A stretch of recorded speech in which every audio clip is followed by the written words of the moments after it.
Welcome to the Keenan Lake Show on SIBN Radio. Keenan Lake is the author of the book My Daddy Taught Me That, published by Welcome, a social worker and activist. You can like this show's fan page at www.facebook.com/The Keenan Lake Show on SIBN Radio. Feel free to post any comments, questions, or requests for his book on the fan page. Now let's go into the studio with your host, Mr. Keenan Lake, and co-host, Marcus Select. Thank you so much. Thank you so much for joining us right here on SIBN Radio. This is the Keenan Lake Show, live and on demand. Whatever you do, visit www.mydaddytaughtmethat.com and also follow us respectively, the KL Show on Twitter. Keenan, how are you doing on today? Coach, I'm doing wonderful. Another beautiful day here. We're starting to seem like hopefully get past this cold weather, so that's a good thing for me. Yes, I tell you, it is a beautiful day in the A, also a beautiful day in most of the South. Shout out to all those that are in the northern areas of the country who have been still going through the snow, the ice, the slush, and all that. Keenan, we're talking about some serious stuff today. The name of the show, Public Policy and Profits of Criminality.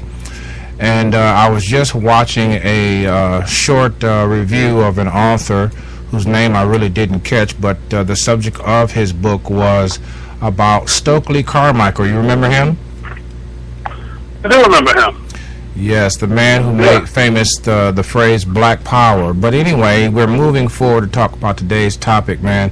So how are things going in your neck of the woods regarding public policy and politics and criminality?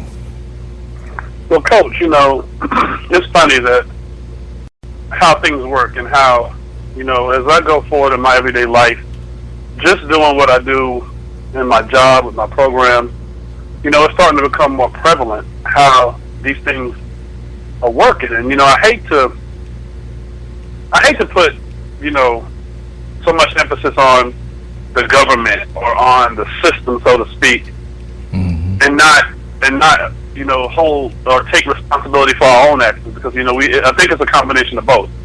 We have to take responsibility for our own actions, but when you're dealing with a system who at every turn, and Coach, this is the thing, okay? Excuse me. I've never been someone who's like, against the system or just anti-government or anything like that. In fact, I believe in the government, I believe in the system, but once again, in my everyday life and with my program, My Daddy Taught Me That, when I'm starting to read and see how things are going on, it just kind of leaves you wondering, Yes, indeed. I had something that fell down here in the studio, but yes, indeed. We were talking about the possible discussion today as far as the letter from Ray Jasper, and we want our audience to also go to the facebook.com/ I believe it's Keenan Lake. Let me double check here. That's facebook.com/ Keenan Lake. And you'll see a post there about the letter from Ray Jasper, convicted murderer, right? Exactly. He wrote he's a convicted murderer in Texas, and he's actually facing death row. And in fact, he's actually scheduled to be executed, I think, in the next month. Within the next month, he's scheduled to be executed. Yeah, March 19th. Well, see, that's actually in the next 2 weeks, so yeah. But he seems to be a proponent of some things that you wanted to talk about today. Go ahead and let the viewers or the listeners know what's on your mind regarding this particular letter from Ray Jasper. Well, I just thought, and I posted it again on my Facebook to the audience, and so if you have a chance, please go to my Facebook. I think it's a very powerful letter. I think that he made some very, very good points in the letter, and particularly, Coach, we always talk about how this system is geared towards blacks, and, what he said in the system was referring to the 13th Amendment. And this is something that I never knew before. Of course, it's not like I have all the amendments memorized. But I'm going to read the 13th Amendment. It says, 13th Amendment of the Constitution declares that neither slavery nor involuntary servitude, except as a punishment for crime whereof the party shall have been duly convicted, shall exist within the United States or any place subjected to their jurisdiction. Formally abolishing slavery in the U.S., the 13th Amendment was passed on January 31st, 1865. So, when you read that, Coach, I mean, it pretty much sounds to me like it's self-explanatory. Like, there's no slavery in this country except as a punishment of crime where the person has been duly convicted. I mean, there is a difference amongst many arbitrators, if you will, of sentencing laws and the punishment for and of a crime or a criminal and the degradation, if you will, of human dignity of those who are incarcerated for profitability purposes. And so I think what this letter does is makes a distinction between the two. As he says in his letter, as you pointedly brought our minds to the Constitution, is that there is a clear right constitutionally, according to, there's no amendment to it, right? There's no amendment that we know of to this 13th Amendment. And so by law, we are bound by the Constitution to uphold it, to protect it. And he seems to outlay a very solid legal argument for those of you that may be listening who have aspiring lawyers and arbitrators and advocates, that this preference, this legal preference to treat a person who has committed a crime, by all means broken the law, and has been sentenced, now has gone beyond punishment. It has gone even beyond execution. It has gone beyond death, if you will, to engrave in the minds of those who are part of this systematic prison protocol to say, you will profit us along with serve your time. And he does it very, very beautifully, Keenan. Is that, you don't pick up bitterness in his speech. You're not picking up anger. He's stating the facts here. For instance, he says, if a prisoner refuses to work and be a slave, they will have to do their time in isolation as punishment. You have thousands of people with a lot of prison time that have no choice but to make money for the government, and we might say private sector prison. What do you call that, Keenan, when the private sector builds prisons? I forgot that name you gave me before. The privatizing of prisons? Is that what you're talking about? So they're not just making money for the government anymore. They're making money for the government and the private sector who is in the prison privatization business. But he says the effects... Go ahead, Coach. He says the effects of prison isolation literally drives people crazy. This isolation is away from human contact. And so the point being that he lays out a very solid case that constitutionally, yet still in 2014, it is legal to treat a prisoner with the outlayers of what you stated the 13th Amendment stated. And this is very troubling. This may give credence to why there is a sense of entitlement to, as you had pointed out in one of your shows, 3rd and 4th grade reading scores for the predictability as they forecast profitability. Coach, let me weigh in on that. This is the thing, folks. I talk about this, and this is exactly what I try to teach the young folks in my program. It's not about being militant. It's not about uprising against the system. It's about being able to know what traps, what loopholes, what hurdles are in your way so you can overcome that. Mm-hmm. And Coach, you know me, I'm a very, very big believer of education, right? Mm-hmm. Math, science, English, all that stuff. But I think that today in our society, primarily when you're dealing with young males, primarily African American males, but all males, mm-hmm. you have to go beyond the X's and O's, the 2 + 2 = 4, mm-hmm. and start teaching these young men about what's waiting for them and how life, these life lessons, and how if you don't get yourself together now, what's going to happen to you. For example, what's been going on, because we've been talking about it for a while, about the pipeline of prison. These kids getting in altercations, just a regular fight in school, and they're having to go, to be booked and processed in jail. Mm-hmm. And this is all what this guy talks about. And this is the thing, Coach, not to let people off the hook or maybe even even, because in previous shows I talked about Walmart, you know, being builders of prisons, McDonald's being, you know, investing in prisons. You know, this guy in the letter, he even talks about Michael Jordan, and this is not the first time that I've heard this. You know, I heard it in his letter, but I heard it in other places and other things that I've read, that Michael Jordan, the basketball player, has invested in the prison system and invested in privatizing prisons and stuff like that.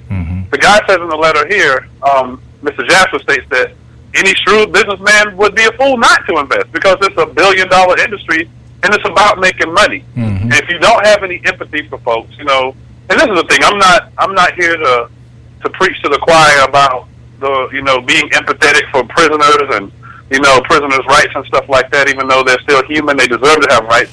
They did commit a crime. I'm aware of that. They committed a crime.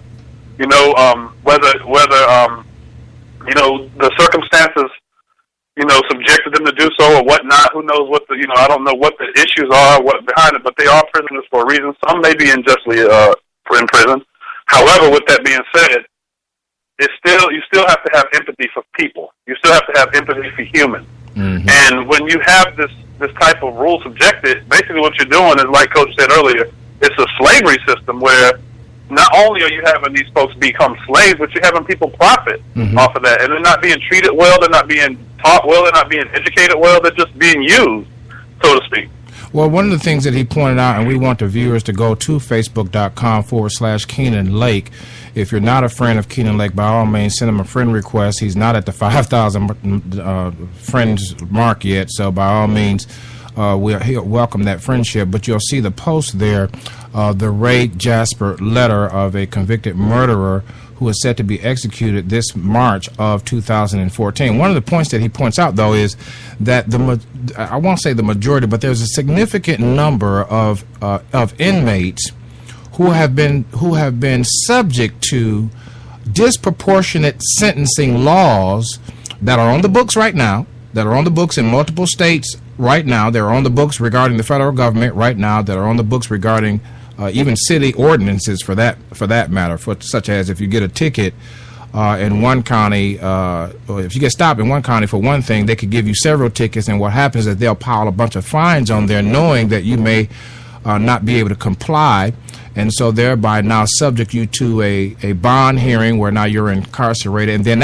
you'll enter in through the back door like that. But these points that he's pointing out is that the disproportionate sentencing laws that many are facing, particularly young African Americans are facing, the segue to the profitability part is that if you have an unfair sentencing law, now you're doing more time for less crime. Let me say that again. If you have an unfair sentencing law that is on the books right now, that means that we have more African Americans, particularly ones that are young, robust, strong. I felt something right there, because that's how slavery was.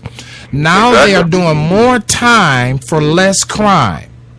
And I want to tagline that word. So hashtag, if you listen to this show, when you make a comment regarding the Keenan Lake Show on today, I want you to hashtag more crime for less time. So Keenan, I want to make a correction. We're not, by all means, excusing criminal behavior, but at the same time, this particular letter is not talking about those who deserve more time for the crimes that they have, the heinous crimes that they've committed.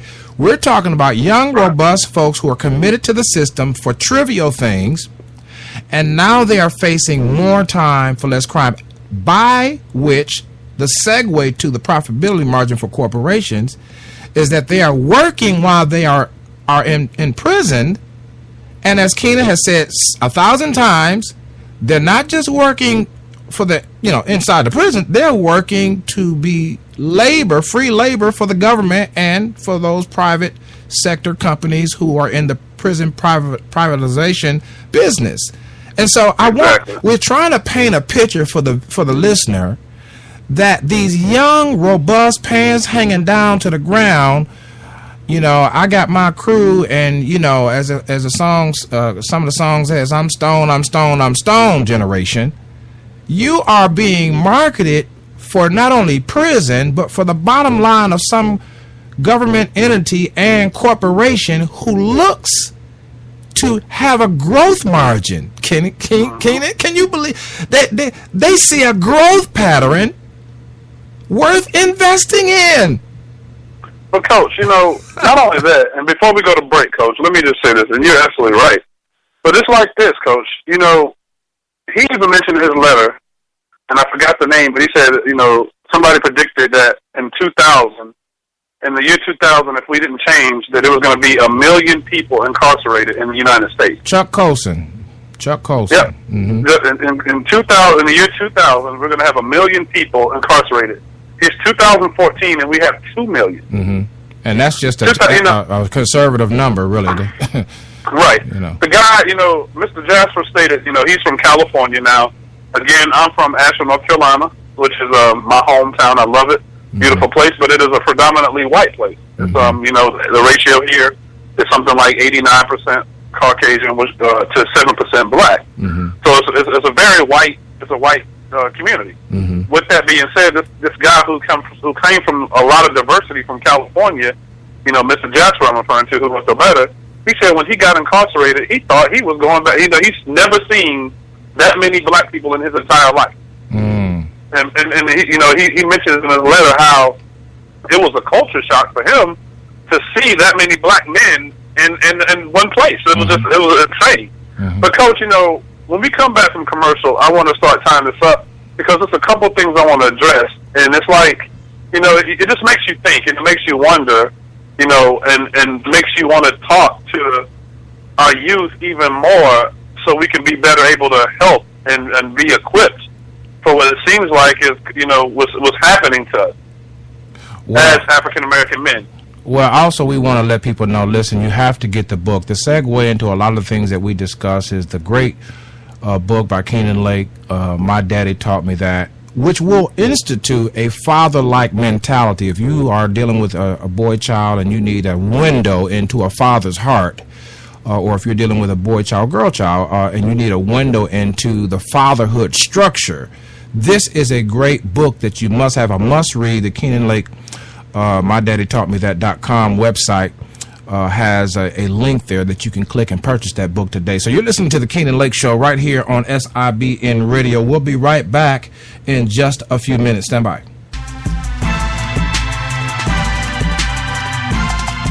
Responsible, accountable. Who taught you that? My daddy taught me that.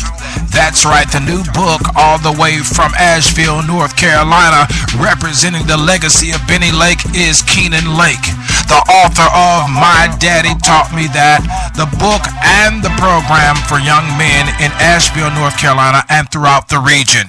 Tune in to the program, the project, and the book at MyDaddyTaughtMeThat.com. For more information, email lake@MyDaddyTaughtMeThat.com or call 828-582-2261.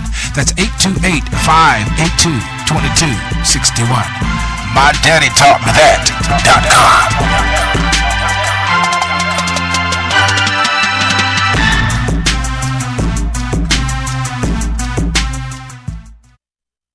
The #1 show on SIBN television and radio, the Coach's Corners Daily Show, now airing at www.415-96radio.com for hardcore motivation and daily inspiration. That's www.415-96radio. That's www.415-96radio.com.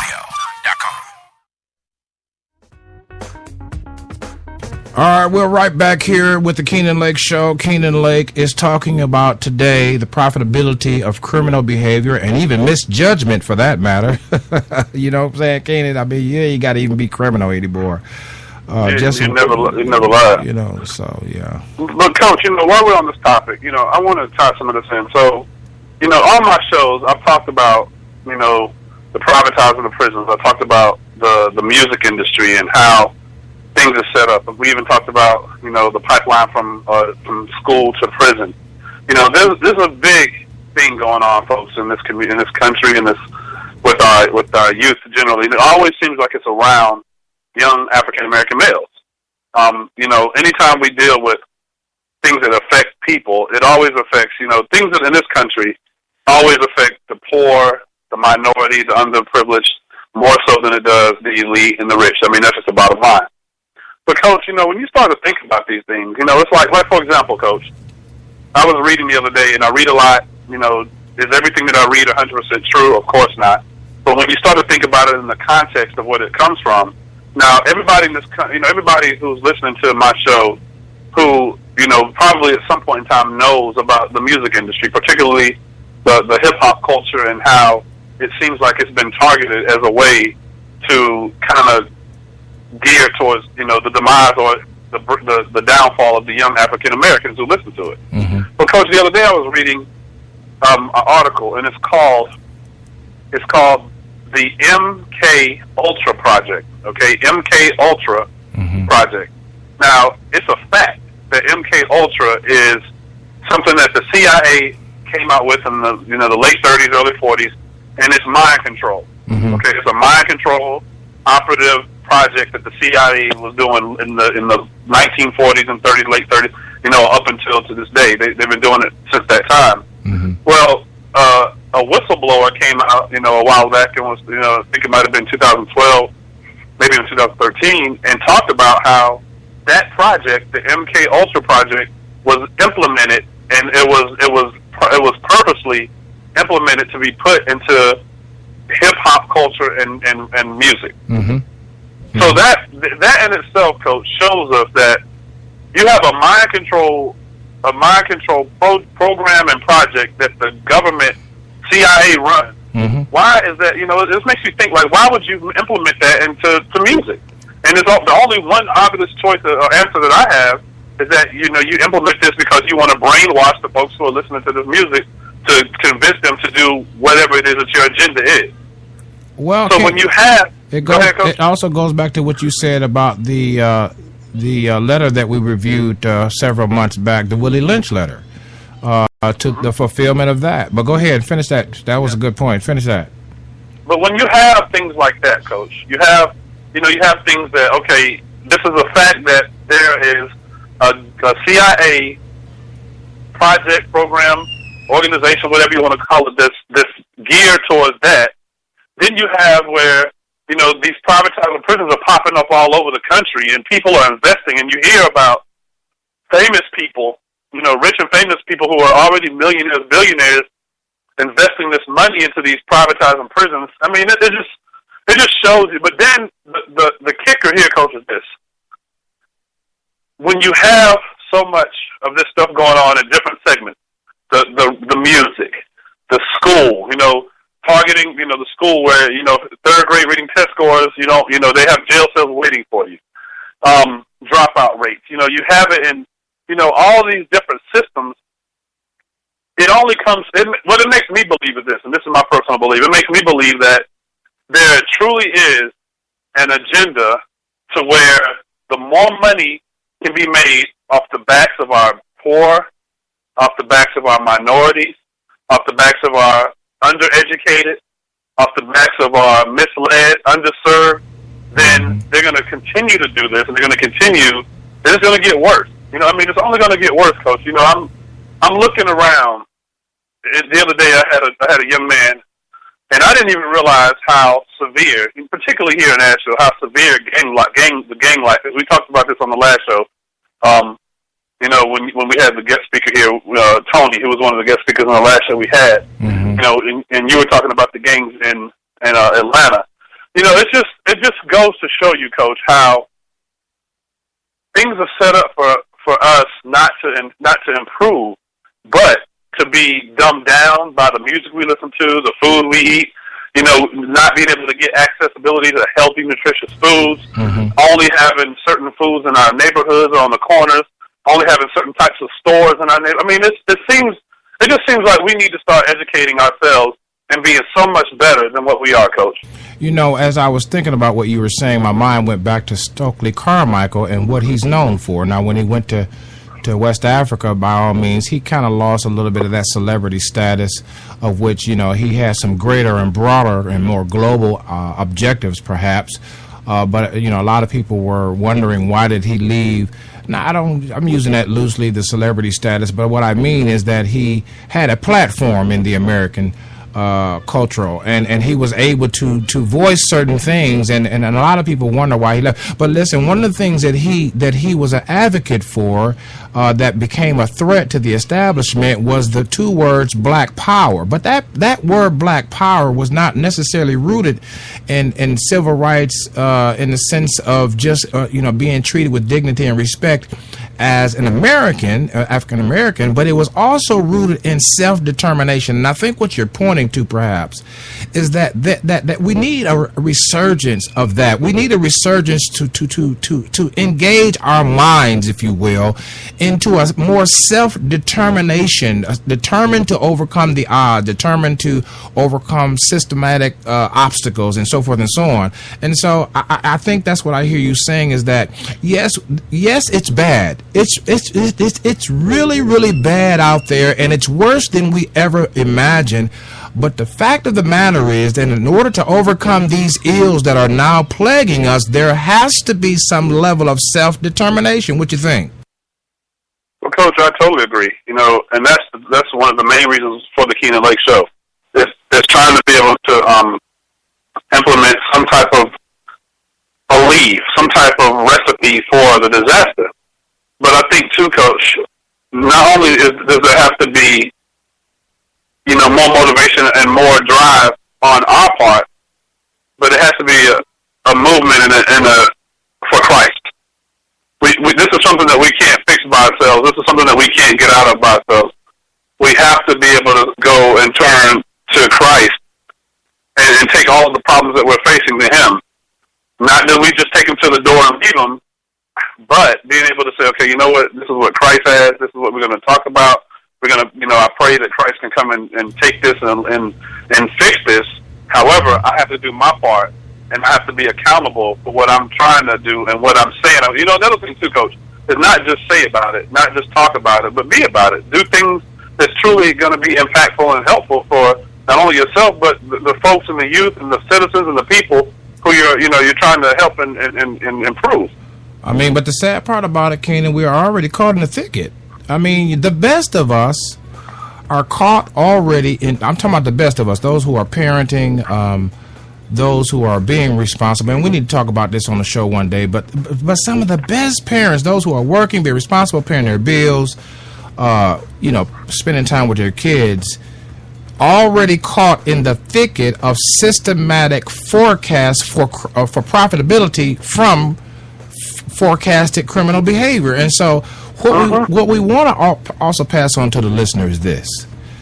We got to have a call to action.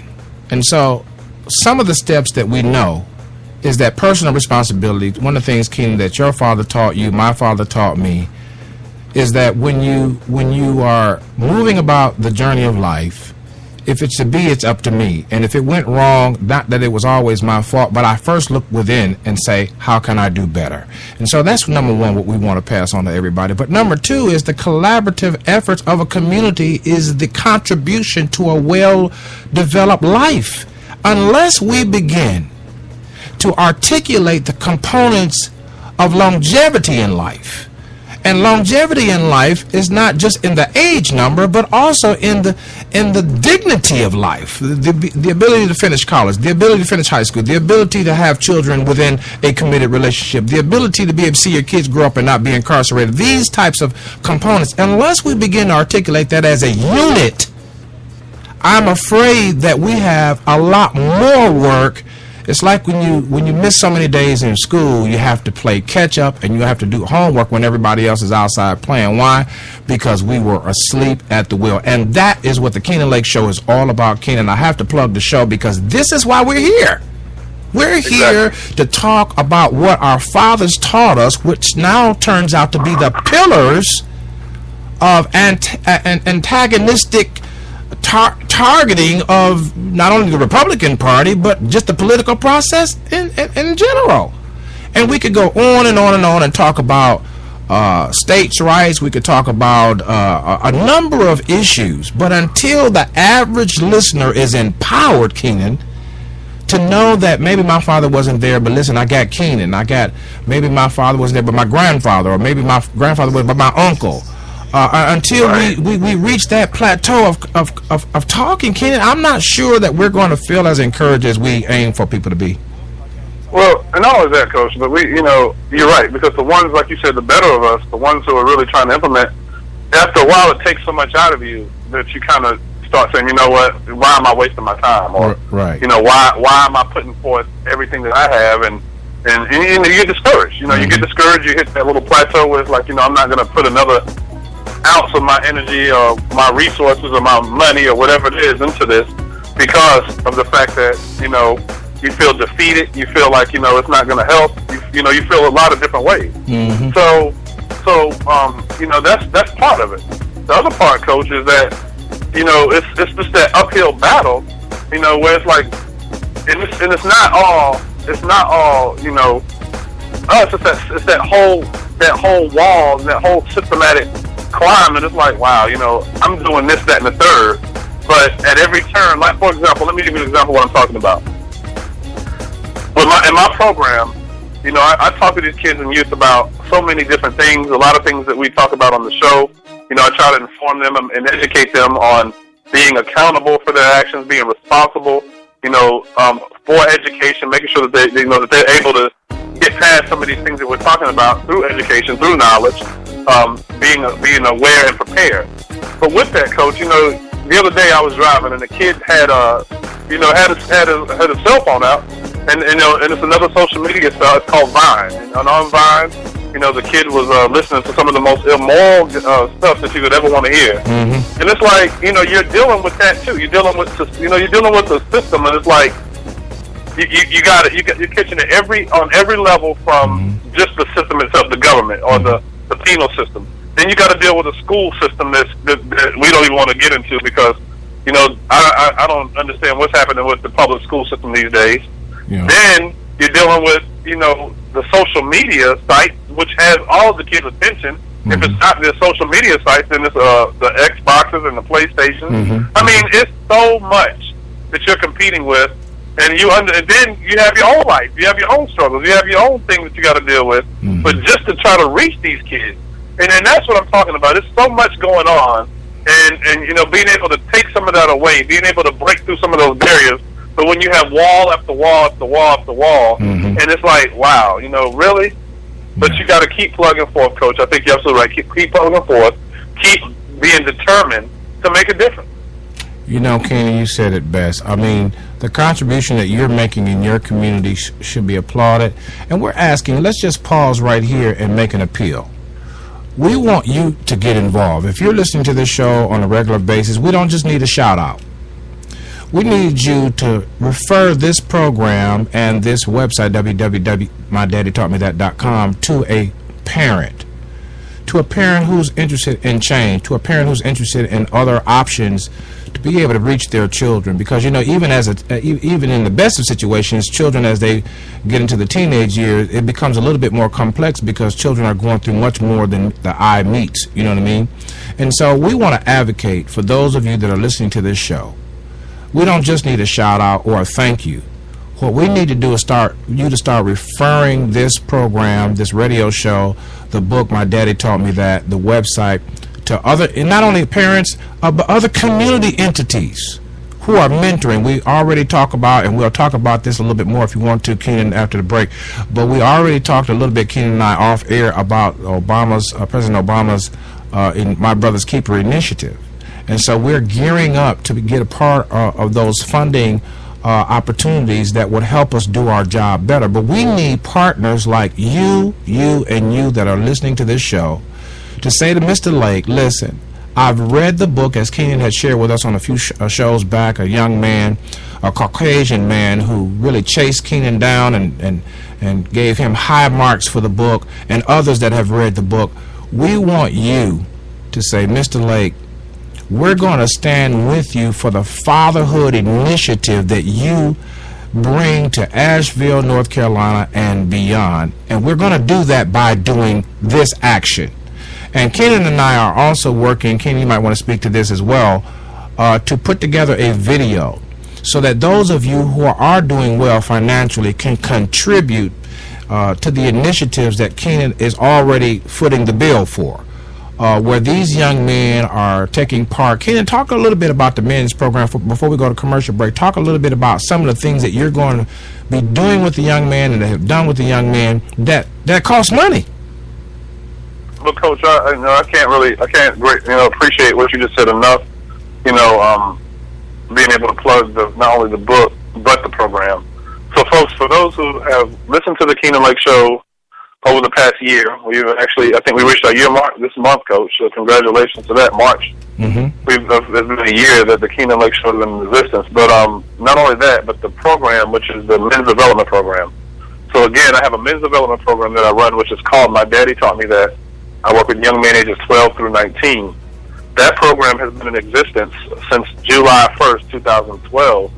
And Coach, you just mentioned it. It's basically, if you've heard about or read about anything that Obama just mentioned a couple of weeks ago, he has a men's development program as well that he just introduced called My Brother's Keeper. Mm-hmm. My program is involved with trying to teach these young men first and foremost how to be responsible for their actions, how to be accountable for their actions, but being able to make better decisions. Mm-hmm. With that, we have men discussion groups every Monday, every Wednesday from about 6 o'clock in the evening until about 8 o'clock. Mm-hmm. We have these men discussion groups focusing on an array of different topics. I have guest speakers come. I have a lot of positive males and females who come and talk to my young men about just different topics. Mm-hmm. Mm-hmm. The privatizing of prison was one. I have women coming to talk to my young men about how to treat women, how to be respectful towards women. I have one on simply just, learning how to tie a tie and be more accountable for the way you dress and be more knowledgeable about how to dress instead of just wearing the same, urban fashions that you would see. Mm-hmm. But not only that, it's just a whole lot of topics. Being able to introduce these young men to different things that they may not normally know, may not understand, being able to break things down for them, being able to talk with them. The thing about the men discussion groups is that it gives them an opportunity for their voice to be heard. Mm-hmm. It gives them an opportunity to learn from other men, and I like to use the phrase iron sharpens iron. So being able to talk to men who are doing, again, positive, productive things, who have lived life and have had some type of experiences, to give these young men an example and onus for what they're doing. And with that said, Coach, you're absolutely right. Some of the things we've done, another part of the program, is I like to call life-changing events. So with that, a lot of the young men that I deal with are at-risk young men or low-income, and they don't get a chance to do a lot of things. They don't get a chance to get out of the neighborhood. They don't get a chance to get out of the area. So being able to introduce them to different things, Carolina Panthers football games, Bobcat games, camping and hiking, helicopter, you name it. We went down to Atlanta to the Battle of the Bands a couple of weeks ago. So just being able to get them out of this area, being able to introduce them to see and do other things that they may not normally get a chance to do. Mm-hmm. The concept behind that is if you can see it, you can achieve it. Mm-hmm. So the men discussion groups, along with the events, partnering with the, contacting the schools, making sure the young men are doing good in school, and then finally accessibility to job training skills, being able to get them jobs if they're old enough, get them kind of employment skills. That's exactly what the program is about, being able to teach these young men, and finally, and most importantly, the moral standpoint, and being able to let them understand that, even though your father, your biological father, may not be there, we all have a heavenly, godly father that we can turn to and who can be, accountable for us as well. So, Coach, with all of that, since July 2012, the first year and a half of my program, I was pretty much funding it out of pocket.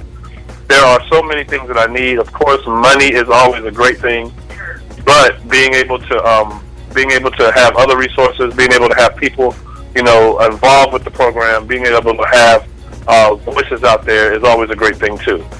Yeah, we would love for folks to, number one, we'd love for folks to just purchase the book. This book could be used as a platform, as we said earlier, for a fatherhood initiative for those who have no idea what a father would bring to the table, even some parents whose fathers were not present and active in their lives. This book would give you a platform to inaugurate, if you will, a father's heart, a father's thinking. And of course, with some statistical data that will point to the improvement thereof of children with fathers and the degradation of their journey in life without one. And so you can start there. at Amazon.com. There's a link right there on the website, www.mydaddytaughtmethat. But then furthermore, as Keenan said, you can go on the website to donate freely. But I want everyone listening to this show to consider partnering with Keenan Lake in some shape or form. It could be that you're pointing resources toward the radio show. You know some experts, you know people who are really, really gifted to share components, strategic components of how kids can improve, parents can improve, and so forth and so on. So we want to invite you. Keenan, we're going to go to a commercial break and close it out when we come back, but give them the email address and or phone number, Facebook and Twitter as we get ready to go to commercial. All right. Well, the email address that I can be reached at is TreyLake, TRELAKE, .4@gmail.com. Telephone number is area code 828-582-2261. And always, I have a few Facebook pages. Please make sure you check out the Keenan Lake Show on SIBN Radio. That's one. Also, My Daddy Taught Me That. And then finally, Keenan Lake. Those are all three of the Facebook pages. And then I have the KL Show at Twitter is my Twitter page. And we should also let everybody know, Keenan, congratulations again. And it bears repeating that you are a 501c3 certified nonprofit organization. So those contributions financially are tax deductible to all those that are listening. Listen, if we begin to connect the dots and connect with folks who are already in the trenches, I believe we can lend a hand up. We're going to close it out when we come back. This is the Keenan Lake Show, where the book My Daddy Taught Me That is the anchor and the platform from which we spring. Don't forget to visit www.mydaddytaughtmethat.com. We'll be right back to wrap things up here in just a moment.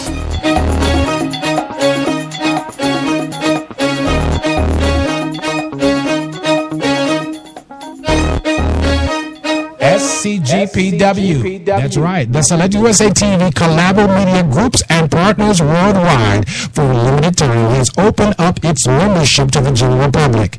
Now you can collaborate worldwide with media conglomerate SIBN Television and Radio. If you want to join free of charge for this limited time offer, then visit www.WeSupportSelectUSATV.com. That's right, we have programs, benefits, service, and so much more to offer to our members exclusively at SCGPW. That's right, visit www.WeSupportSelectUSATV.com. That's www.SALETTEUSATV.com. You're listening to SIBN Radio, powered by Select USA TV. Tune in 24/7 at www.415-96radio.com. Follow us on Twitter at Select USA TV and on Facebook at www.facebook.com/SelectUSATV. Hey, we're wrapping it up. Keenan Lake, man, it was a great show. We talked a little bit today. Time just never affords us the length of discussion that we would like, but public policy, profits of criminality. Keenan, just before you go, let everybody know how that a mischaracterization or misjudgment is leading to some severe consequences, if you will. Well, Coach, once again, we talked about, and I want to give a special shout out and thanks to Mr. Jasper for a very well-written letter. I thought it was very, very informative. I really am sad for your circumstances. Don't know the whole story of what went on, but just want to say thank him for the letter that he wrote. Mm-hmm. With that being said, Coach, seeing it every day with the youth and the young folks that I deal with, it's paramount. These kids are facing things, Coach, that we never had to deal with. You think about it from just their home life, not being able to have everything that they need coming from the solid family, and that's where it starts. It always starts in the home. But when you don't have that foundation that, is going to get you to get you up, and you're already starting off with hurdles. Mm-hmm. So you're starting off with the family dynamics, and then you have to deal with social and stuff that these kids are dealing with, be it from, the gang activity or just the lack thereof of proper supervision, proper parenting. So, when that's not being done, other things have a way of creeping in. Then you have to deal with the societal issues and the governmental issues and the things that we talk about on a regular So, Coach, I mean, you know, it's really, really stacking up, and I'm starting to see, you've been seeing it, but it's becoming more prevalent to, you know, these young folks, black, white, male, and female, being faced with a paramount of issues. But with that being said, Coach, go ahead. No, I'll say, and respectively, because the females have their issues and the males have theirs, but go ahead. With that being said, you know, this show is always here to try to provide information and to try to provide, you know, guidance. And what I can say is this. You know, it doesn't matter what we're facing. I mean, you know, they say nothing's new under the sun. It's just different things are being switched around. And so I can always say, first and foremost, you know, Christ is always the answer in my book. You know, by all means, that's going to always be my number one answer. But with that, there's plenty of resources out there. There's plenty of people in your neighborhoods, plenty of people in your communities who can help assist you with whatever struggles that you're going through. And, you know, once again, these systems and these things are being put in place. That's true. You know, certain things are happening behind closed doors. Laws are being changed. One of the things that Mr. Jasper said is that America is a country that, you know, laws are man-made, so they can always be changed and always be flaws in them. With that being said, it's not about taking the system or taking the law into your own hands, but being able to educate yourself, folks, being able to have the wherewithal and understanding that there's knowledge out there for you to seek. There's ways that you can overcome these obstacles. First of all, by preparing yourself. Secondly, by being accountable for the things that you're doing. And third, by being aware and making yourself more accountable and making yourself more knowledgeable of what's going on and preparing yourself for that as well. Coach, you know, we can always talk about the bad. We can always talk about, you know, how you know, this is not right.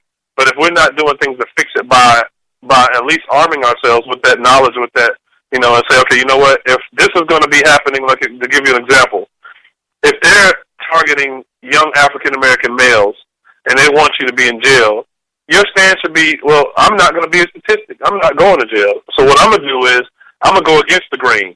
I'm going to make sure I'm doing well in school. I'm going to make sure that I'm honoring my mother and their father. I'm going to make sure that I'm honoring myself. And then by doing those things, I'm going to put myself in a position to never see the inside of a penitentiary, but then I'll also be able to put myself in a position where I can help out and lift up. Man, that's some good stuff. They had a young man at our local assembly to be honored for his acceptance into Morehouse. The mother had testified that she had reached the end of her faith. Her husband died. I think she said her parents died. This is all within the span of 24 months, and her pastor died. And she had given up hope that her son had heard her message about forecasting his future with the possibility of acceptance, scholarship, full-ride scholarship at Morehouse College. However the case may be, he was honored at our local assembly for interest into Morehouse. And I personally told him, listen, I want to write you a check, because it's good to give people a pat on the back. But sometimes we need to, you know, we go to McDonald's and spend, you know, it takes you about $12, $15 to feed two people real decently at McDonald's now. So I said, listen, I want to write you a check. But the point of the matter is, here's a young man who had all this adversity. He could have been very angry, grandparents dying. He could have been, you know, because we all have a reason, you know, why we could give up, why we could throw in the towel. We all have a story, you know. But this young man is going to Morehouse because he stayed the task. And while his parents didn't always think he was listening, you know, kids have their own way of doing things sometimes, it proves that the consistency of delivery of those positive affirmations and words took root. And if his grandmother was alive today, Keenan, imagine the tears that will stroll down her face as he is on his way to Morehouse. So I'm going to say to all of our listeners, listen, it is absolutely bad out here. We're not going to sugarcoat it anymore. We're not going to hide the statistics. Keenan is he's notable for bringing up facts and stories that point to the consistency of the demise of African Americans and minorities. But we're going to continue to also try to offer to the listener practical steps. And for you grandmothers out there, let's give a shout out real quick, Keenan. For you grandmothers out there, stepmothers out there, stepfathers, grandfathers, mothers and dads out there that are really holding it down We want to shout you out today. We're in the we're ending the first quarter almost of the year, getting ready to head toward the second quarter. We want you to know that the Keenan Lake Show is here to ensure that you are not only encouraged, but you are kept abreast of the facts regarding the demise of a minority of people for the elevation and the profitability of certain corporations and certain groups and classes of people. So, I mean, we're not biting our tongues anymore. This has become a state of emergency. You know, Keenan? It's become a state of emergency. Coach, you know, like you said, when you start to look at what these young folks are going through, and, you know, I mean, I named it so many times throughout the show just today. You're right. I mean, I think you are truly safe to call it a state of emergency. I think that's exactly what it is. And I think if we don't get ourselves in a position, and what I mean by that is, you know, our elderly, you know, our middle class, you know, our middle age, I should say, all of us, if we don't all start taking onus on what's going on in our communities and what's going on in this world and what's going on in our societies, particularly involving our youth, you know, black and white, you know, minority, all of that, you know, because we have, it's not just, again, I'm going to say this again, it's not just about black people, folks. It's not just about the black race, because you know, what we're starting to see now is that society is going towards this classism race, and it's always about, and let me say this, it's always going to affect the poor, it's always going to affect the minority, and it's always going to be more prevalent in those communities. But what we're starting to see now is that, you know, with this whole classism thing, if you're not, you know, black or white, if you're not rich or have money, then they can really care less about, you know, what you do, who you are. And, you know, it was a saying the other day, Coach, it was saying that, you know, someone said that, and this is exact words, they were saying that the rich folks are starting to classify those who can't pull their own weight, and primarily those who are receiving government assistance, as useless eaters. Useless eaters was the word that they used, and they were saying that they're taking up all the resources, they're taking up all the food, they're taking up all this, and they're useless eaters. They just eat, and they don't provide any type of assistance, any type of service, any type of uplift, anything for the race of the mankind race, and they're just useless eaters, just, you know, contributing to the demise of all mankind. And so, go ahead, Coach. No, I mean, I'm just echoing that is so true. And when you're done with that point, I want to introduce a thought that I had been considering asking our audience when you're done with that thought. Say that one more time, Coach. I'm so sorry. No, I was saying that I want to ask the audience. I have a thought in mind regarding that train of thought that you were sharing. As soon as you're finished, because there is a culture that thinks hood is good, and so in fact, I'll just go ahead on and share. You know, the question that I have is hood good, and that's a general blanket question. If hood is good, hashtag the Keenan Lake Show or KL Show. Let us know how it's good. My question is premised on the fact that I hear of people, you know, letting people write their kids off in their taxes to get paid. I hear of all kinds of schemes from day to day in the hood where people are trying to get paid. And I also hear of the multiplicity of benefits that the Republicans talk about cutting because there just seems to be this entitlement that I don't have to work hard. But one of the things that I want to point out is that people live, Keenan, people live their lives not only on the conscious level but on the subconscious level, and kids and young adults sense the despair in the lower and upper middle class. And when children and young adults sense despair, it's fear and flight. You know, they run for what they know best, whether it be criminality, whether it be cunning and craftiness, whether it be, you know, taking advantage of others, whether it be lying on documents to get ahead. We had this big scandal come out at one of the high schools here about people lying on federal documents, by the way. Those are felonies for sure, to get their children into other schools so that they can be a part of a football game. I mean, people are plotting their future sometimes on criminal steps. But exactly. And that's why I asked, is hood good? How far are we willing to go in some instances, Keenan, in order to get ahead before we realize that there is no shortcut to the top. Because even some of us who are midway there are finding it difficult. So back to your original point as we are closing, the haves and the have-nots scenario it seems to be the mastermind of the day now. And so, I mean, if you look at it, Coach, that's what it's shaping up to be. I mean, anytime, honestly, Coach, I was looking at, and this is real quick, so we can wrap this up. But I was looking at the other day, Oprah Winfrey, who everyone on earth knows is one of the richest women in the world. If not, maybe one of the richest African American women in the world. Mm-hmm. She's worth about $4 billion, right? Somewhere in that nature. Bill Gates and Warren Buffett. Bill Gates is worth like $72 billion, and Warren Buffett is worth like $61 billion. So, and it was just I was just thinking about that, because actually what made me think about that is because Warren Buffett and folks. I mean, this is a plug for you guys to try to win $1 million. I'm saying $1 billion. If you don't know by now, Warren Buffett is donating $1 billion to who can never fill out the March Madness bracket correctly. So if you could fill out the March Madness bracket correctly and not miss one game and win every game, you'll win $1 billion. So that's a great thing. But I was thinking about that. In order for a person to give away $1 billion, I mean, and he's worth $61 billion. But Coach, that's almost, to me, that's no one man should have that kind of money, because when you have $72 billion, like, you can control so much of everything. I mean, it's just insane how, if you have that kind of money, how much control over countless lives you can have. Over policies, over government, over this, over that, and we're starting to see, like I said this before, just over the last couple of years, we had a president or a presidential candidate in Mitt Romney who literally almost won the election because he almost bought it.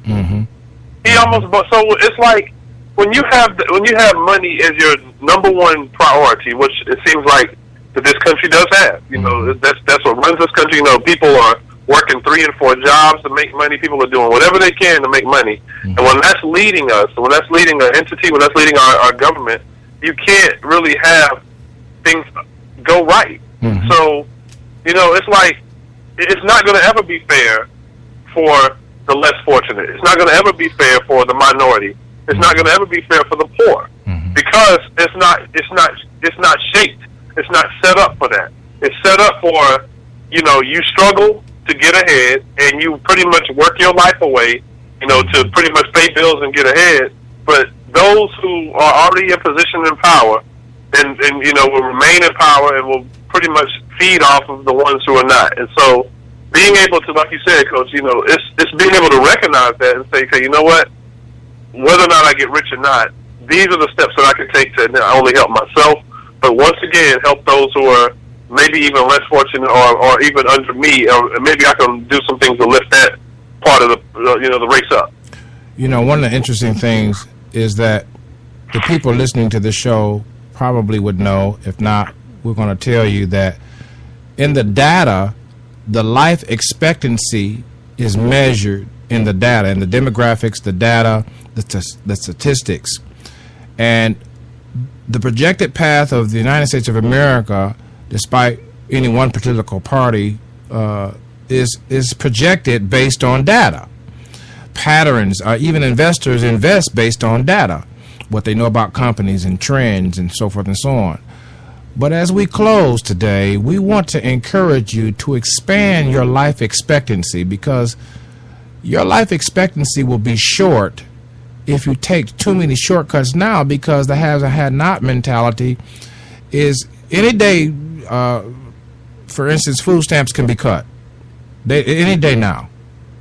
Any day, Section 8 could be hampered. Any day, your taxes on your property can go up, because that's one of their favorites, to keep raising taxes.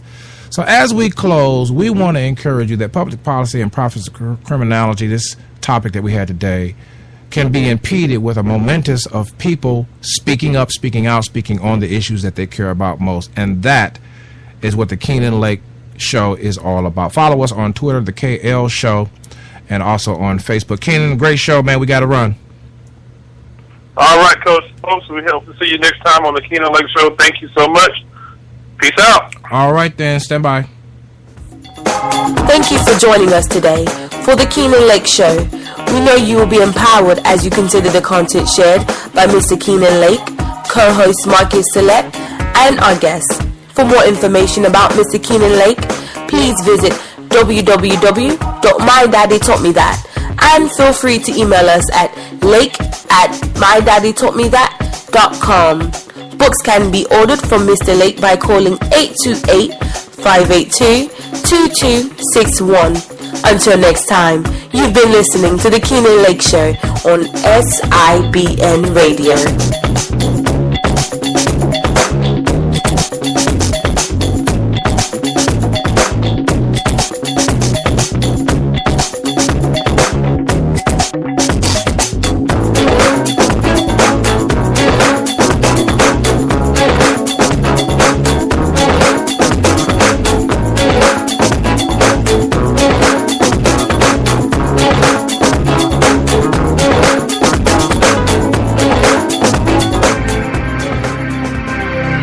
Listening to SIBN Radio on the Celebrity USA TV iBroadcasting Network.